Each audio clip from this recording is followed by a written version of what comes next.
Olá pessoal, tudo bem com vocês? Bom, nessa nossa aula de hoje, na primeira aula, a gente vai discutir um pouquinho sobre as dispersões, tá certo? Então a gente vai ver a definição e vamos ver os 3 tipos de dispersão.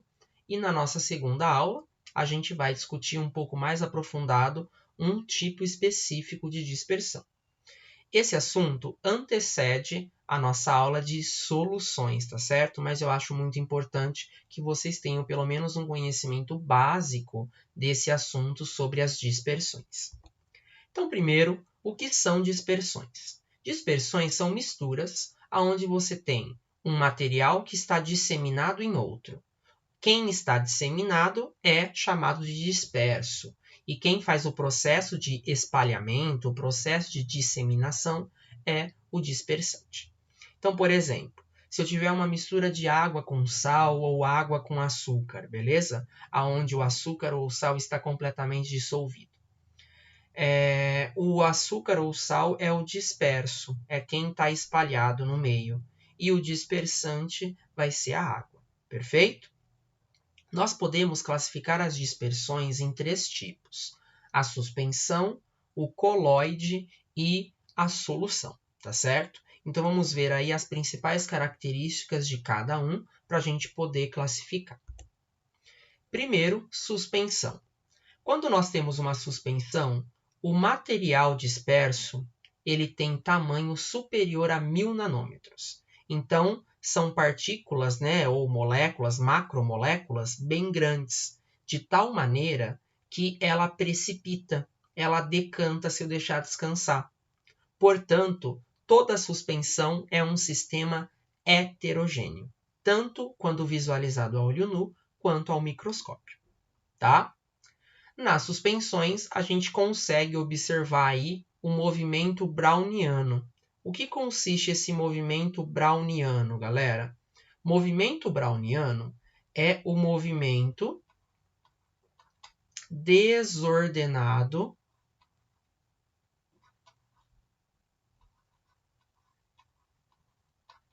do disperso. Então, quando a gente avalia, né, do material disperso, a gente consegue, né, identificar que o seu movimento ocorre de forma desordenada, tá certo? Do material disperso. Belezinha? Então, falou de movimento browniano, é o movimento aleatório, o movimento desorganizado das partículas do disperso. Uma outra coisa importante, né? Como a gente sabe que o tamanho do material disperso é grande o suficiente, é possível separar por uma filtração simples, tá? Tanto é que eu até falei, né? Se eu deixar descansar, decanta e vai para o fundo. Exemplos de suspensão: água com areia. Eu posso pensar ali no leite de magnésia. Lembra que o leite de magnésia é uma suspensão, né, de hidróxido de magnésio, que é uma base, né, e a gente ingere para evitar azia, né? Quando a gente está com azia, ele neutraliza o ácido do estômago, tudo bem? O excesso do ácido. Uma coisa importante, não se esqueçam disso. Muitos medicamentos são vendidos na forma de suspensão oral. O que eu quero dizer com isso?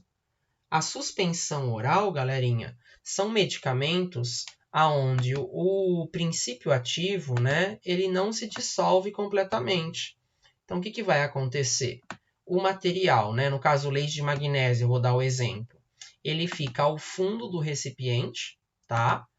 E para você ingerir, você tem que agitar para tentar deixar essa mistura o mais homogêneo possível, tá? Então a gente tem muitos medicamentos que são vendidos na forma de suspensão oral, tá? Então é muito importante aí que a gente conheça o conceito, né? Suspensão. Então, o material ele não se dissolve completamente, mas a gente agita o frasco, né? Tá até aqui o exemplo, para você tentar deixar ele mais homogêneo possível. Perfeito? Vamos para o nosso segundo tipo de dispersão, que são os coloides. Existem alguns autores que colocam também o coloide como solução coloidal. Tá? Pode aparecer o termo solução coloidal, ou às vezes aparece o termo dispersão coloidal. Tá? Os dois termos, então, vão aparecer, mas o coloide também aparece. Vamos lá, então. Como que a gente identifica o coloide? Pode ser pelo tamanho da partícula. O tamanho do disperso fica situado entre 1 nanômetro e 1000 nanômetros. Tá? O sistema coloidal ele pode ser homogêneo, se a gente visualiza a olho nu, e heterogêneo ao microscópio. Só que, de fato, ele é heterogêneo. Lembra que a gente sempre classifica um sistema sempre analisando ao microscópio. Vocês devem lembrar, quando a gente trabalhou o conceito de misturas homogêneas e heterogêneas, a gente discutiu duas lá que era o sangue e o leite. Lembra que o sangue e o leite, ele parece que é homogêneo, mas quando a gente avalia ao microscópio, ele é heterogêneo. Isso é coloide. Tudo bem? Ele parece que é homogêneo, mas na verdade não é. Tá bom? Então lembra lá do leite, do sangue, eles entram aqui como coloide, tá? Então é heterogêneo, tá certo? A gente também observa nos coloides o movimento browniano, tá certo? E para separar os componentes do coloide, a gente faz por meio de uma ultracentrifugação. Ou podemos utilizar também ultrafiltros, tá bom? Filtros aí que tem poros menores, né? Porque aqui o tamanho da partícula não é tão grande e ela poderia passar pelos poros, né, do filtro, etc. Tudo bem? Coloquei alguns exemplos. A neblina, a espuma, maionese, fumaça. Coloquei ali também a gelatina, tá? A gente tem uma série de coloides que fazem parte do nosso dia a dia, desde quando a gente acorda até a hora que a gente vai dormir. Tá certo? Então a gente tem vários casos, mas eu vou deixar para estudar com mais clareza e com mais detalhes o coloide numa segunda aula, tá bom? Agora é só para a gente diferenciar as dispersões, tá? Uma coisa importante que vocês não devem esquecer dos coloides. Das dispersões, o coloide é o único que tem esse fenômeno chamado efeito Tyndall. O que é o efeito Tyndall? É o espalhamento da luz, tá? Então, as partículas, o material disperso no coloide, quando ele é atravessado por uma luz, ele consegue fazer com que não é o desvio da luz, mas é o espalhamento mesmo por conta das partículas dispersas.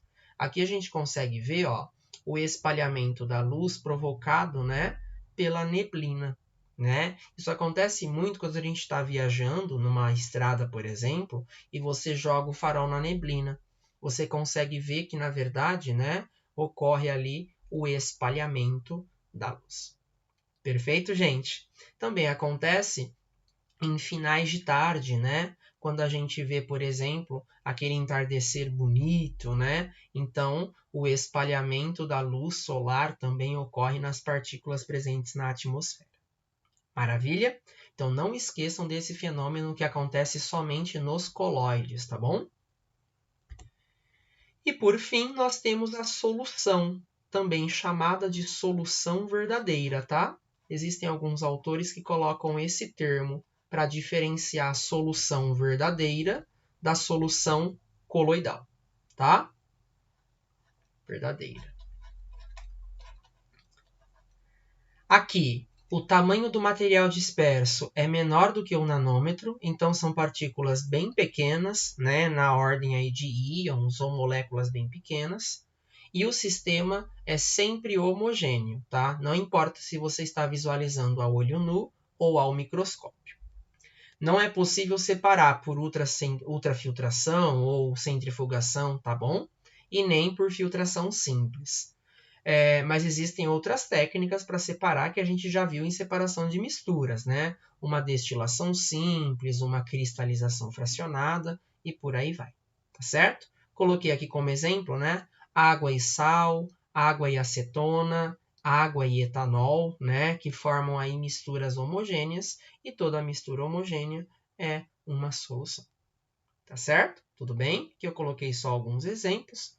E agora, galerinha, para a gente, de fato, finalizar esse conceito, né, das dispersões, nada melhor do que a gente fazer exercício, tá certo? Então, vamos lá?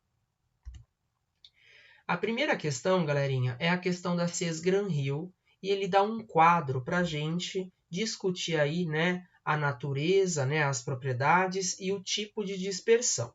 Então, ó, as propriedades que ele vai avaliar são a natureza da molécula, né, o material que está disperso, o efeito da gravidade, a uniformidade e o processo de separação. Então, ó, disperso a natureza das moléculas são átomos, íons ou pequenas moléculas, não sedimenta, homogêneo, não pode ser separado por filtração. Já o B, macromoléculas ou grupos de moléculas, não sedimenta, não tão homogêneo, pode ser separado somente por membranas especiais. Uma membrana bem fininha, lembra lá do coloide. E a dispersão C, partículas visíveis a olho nu, sedimenta rapidamente, é heterogênea e pode ser separado por papel de filtro. Esse último, galerinha, já é a suspensão. Tudo bem? Beleza? Então, ó, o último, que é o C, é aquele que pode decantar, né? É aquele que pode ser separado por filtração simples. Então, o último é uma suspensão. E o primeiro que é homogêneo, né? Sempre que é homogêneo é uma solução. Então, o A, com certeza, é uma solução. Só que não é qualquer tipo de solução, né? É uma solução verdadeira. Mas vamos colocar solução. Beleza? E o B é um coloide. Né? Porque macromoléculas ou aglomerado de moléculas não sedimenta. Se deixar descansar o coloide não vai sedimentar. Não é tão homogêneo. Lembra lá que a gente discutiu isso, né? A olho nu parece que é homogêneo, mas ao microscópio é heterogêneo. E eu posso separar utilizando membranas específicas. Então, esse daqui é o conceito de coloide. Só que se a gente verificar, não tem alternativa solução, coloide, suspensão. Mas nós temos solução verdadeira, solução coloidal e suspensão. Portanto, o nosso gabarito vai ficar a letra I. Tudo bem, galerinha? Então, pelas características, a gente consegue identificar cada um.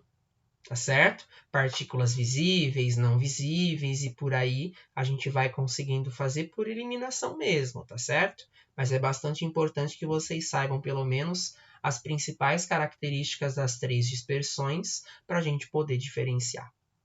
Maravilha? Vamos para mais um exemplo. Exercício 2, Estadual do Ceará. Alguns medicamentos apresentam em seus rótulos a expressão agite antes de usar. Lembra que eu falei, isso cai bastante, tá bom? Tal recomendação se faz necessária porque o conteúdo do frasco é uma dispersão classificada como gel, aerossol, solução ou suspensão. Lembra que eu falei que a grande maioria dos medicamentos é vendido na forma de suspensão oral.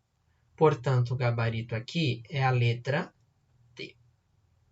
Gente, essas duas aqui iniciais, gel e aerossol, são tipos de coloide.